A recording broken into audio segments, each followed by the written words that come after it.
මුලින්ම එක වැහි බිඳුවක්. ඊට පස්සේ තව වැහි බිඳු දෙක තුනක්.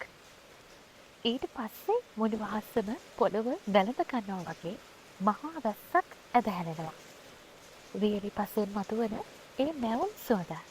ඒක තරම් හිත නිවන වෙනත් සුවඳක් මේ ලෝකේ තියනවාද?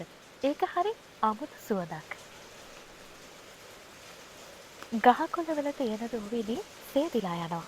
කොළ පාට තව තවත් තදින් පේන්න පටන් ගන්නවා. ගහකොළද අලුත් පනක් ලැබිලා තියනවා වගේ දැනෙනවා.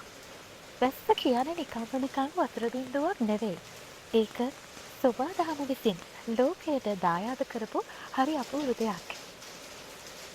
අපි හැමෝටම වැස්ස ගැන එක එක මතකයන් තියෙනවානේ.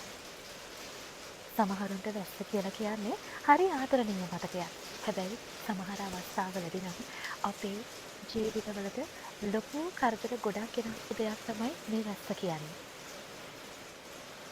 ඉතින් හුදෙකලාව ඉන්න කෙනෙක්ට නම් වැස්ස කියලා කියන්නේ හරි අපූරු දෙයක්. මොකද හුදෙකලාව ඉන්න කෙනෙක්ට නම් වැස්ස කියලා කියන්නේම ලස්සන කවිපද ටිකක් මතක් වෙන හරි ලස්සනට තමන්ගේ වටපිටාව ගැන හිතන්න පටන් ගන්න පුළුවන් හරි අපූරු දෙයක් විදිහට තමයි වැස්ස හඳුන්වන්න පුළුවන් වෙන්නේ.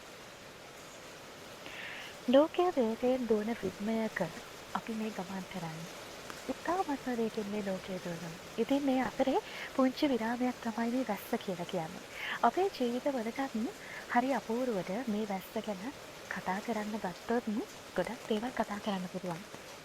උණුසුම් කාලගුණයක වැස්ස පිටදහම දැනෙන සැනසීම. පසට වගේම අපේ හිතටත් ඒක හරි අපූර්වට දැනෙනවා.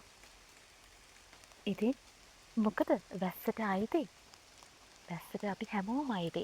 ඒ වගේම තමයි මේ මුළු ලෝකයේදම වැස්ස කියන දේ අවශ්‍යම දෙයක්. ඉතින් වැස්ස හින්දා ඔයාගේ බලාපොරොත්තු කවදාවත් නැති කරගන්න එපා. වැස්ස අපේ ජීවිතවලට එන්නේ අලුත් බලාපොරොත්තුවකුත් අරගෙන.